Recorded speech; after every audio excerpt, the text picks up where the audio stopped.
Olá pessoal, sejam bem-vindos à segunda parte da nossa aula de infiltração. E agora nós vamos estudar um pouco sobre análise física deste processo. Então nós temos aqui um gráfico que mostra a distribuição da umidade, do teor de umidade, em relação à profundidade. Nós temos aqui algumas zonas, a zona de saturação, a zona de transição, de transmissão, zona de umedecimento e frente de molhamento. Nós vamos ver à frente o que cada uma significa. Zona de saturação é a primeira, imediatamente abaixo da superfície, tem em média 1,5 centímetros, é uma camada estreita, e o solo encontra-se saturado, cheio de água. Na zona de transição, ela é caracterizada pela diminuição da umidade, ela tem uma espessura de aproximadamente 5 centímetros. A zona de transmissão, onde ocorre uma redução considerável da umidade, é uma região do perfil no qual a água é transmitida e tem uma espessura variável e aumenta continuamente com a aplicação da água. Então, quanto mais chuva nós tivermos, maior vai ser essa zona de transmissão. A zona de umedecimento é uma camada estreita em que nós temos grande redução do teor de umidade com o aumento da profundidade. E a frente de umedecimento é o limite visível da movimentação da água do solo. Então, a partir daí, a gente não consegue mais ver a água no solo e ela apresenta elevado gradiente hidráulico, que significa diferença, né? Diferença entre uma umidade maior e uma umidade menor. Quais são as características da infiltração? Nós temos a taxa de infiltração, ou também velocidade de infiltração, que é medida em milímetros por hora, que é a infiltração acumulada dividido pelo tempo. Nós temos a capacidade de infiltração, que é a capacidade máxima que um solo pode reter em determinado tempo, também medido em milímetros por hora. E essa taxa de infiltração, ela só vai acontecer de atingirmos a capacidade de infiltração caso ocorra um excesso de água no solo. Aqui nós temos um gráfico que mostra a velocidade de infiltração e a infiltração acumulada para um solo inicialmente seco e um solo inicialmente úmido. Então, a gente vê que tem diferenças de acordo com o teor de umidade inicial. Para um solo seco, a gente percebe que a velocidade de infiltração ela é muito mais elevada no início do processo, a infiltração tende a ser muito maior, e depois ela tende, com o tempo, a se tornar constante. Quando o solo já estava úmido, rapidamente a gente encontra essa taxa constante. E nós podemos verificar que a infiltração acumulada ela é muito maior para um solo seco em comparação ao solo úmido.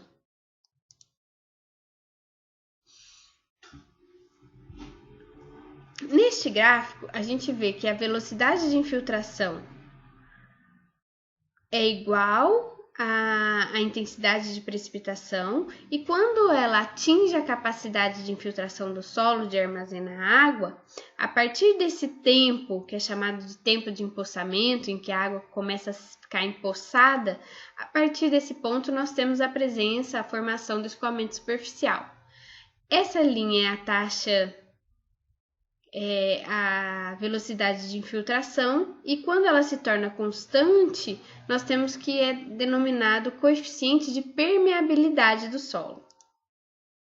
Aqui novamente essas informações, a intensidade da precipitação constante, a taxa de infiltração, depois ela começa a ser decrescente até se tornar constante. Quando atinge o tempo de empoçamento, começa a dar início ao escoamento superficial. Nós temos que, fisicamente, a infiltração pode ser explicada pela lei de Darcy, que explica o movimento da água no solo. Nós temos aqui uma equação que mede o fluxo de água em função de um coeficiente de permeabilidade, da diferença de potencial, que nesse caso é a diferença de altura de água acima de um corpo de prova e abaixo dele. Nós temos que L é o comprimento da amostra do corpo de prova e a área transversal. Quando a gente divide a diferença de potencial pelo comprimento, nós temos chamado de gradiente hidráulico, né? A gente já comentou na aula anterior que gradiente significa diferença. O coeficiente de permeabilidade está relacionado à facilidade ou dificuldade da água em penetrar no solo. E aqui nós temos uma escala em que divide o grau de permeabilidade em praticamente impermeável, muito baixo, baixo, médio e alto. E aqui o coeficiente de permeabilidade comparativamente aos grãos, às frações do solo. A argila apresenta um coeficiente bastante pequeno, que vai aumentando gradualmente nas frações maiores, areia finas e siltes, areia e pedregulho. Por último, pessoal, nós vamos comentar um pouco sobre os fatores que intervêm na infiltração, né? São os fatores intervenientes, aqueles que provocam alguma modificação nos processos de infiltração. Nós podemos citar as características do solo, né? Se é um solo, a granulometria, a porosidade. O tipo de cobertura, a gente pode citar se é uma mata nativa, uma cultura agrícola, um solo exposto ou ainda uma superfície urbanizada. O tipo de preparo e manejo do solo, nós podemos comparar, por exemplo, um plantio direto e um plantio convencional. Nós temos que um solo exposto, desprotegido, ele está submetido ao encrustamento superficial e a característica da água que vai ser infiltrada, como temperatura, viscosidade, lâmina d'água. Aqui nós temos uma área comparada com floresta e uma área sem floresta, na qual a área com floresta apresenta grande infiltração, absorção grande de quantidade de água e o escoamento superficial limitado, né? Então, consequentemente, as águas dos rios são limpas e há alimentação das fontes no período de estiagem, enquanto que na área sem floresta o escoamento superficial é acelerado, o solo é perdido por erosão, a infiltração é pequena, a água se encontra barrenta e os rios assoreados. Encrustamento superficial é um fenômeno causado pelo impacto das gotas de chuva sobre o solo, promovendo o rearranjo das partículas e o adensamento e consolidação de uma camada com uma espessura variando de 0,1 mm a 5 cm. Isso vai depender da intensidade da chuva, do diâmetro médio e da velocidade da gota. Quais são as etapas desse encrustamento superficial? Primeiro ocorre a quebra dos agregados, a movimentação das partículas finas e deposição nos poros do solo, a compactação do solo pelo impacto das gotas de chuva e a formação de uma camada adensada. Essa camada é pequena, mas influencia significativamente nas propriedades do solo. Tipo de solo, como isso pode influenciar? Nós já vimos que a condutividade hidráulica é em função do espaço poroso, que varia de solo para solo ou mesmo em um mesmo solo, devido às variações de compactação e adensamento.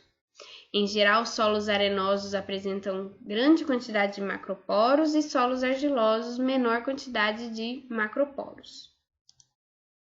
Tipo de superfície, áreas urbanizadas apresentam grande impermeabilização, né, os asfaltos, os cimentos, e as áreas agrícolas apresentam mais área livre e maiores as taxas de infiltração, menos impermeabilizado, e o sistema radicular das plantas cria caminhos preferenciais para a água, Então, comparativamente uma área agrícola e uma área urbanizada, a infiltração é muito maior na área agrícola, já que nós temos o sistema radicular das plantas que promove esses caminhos preferenciais.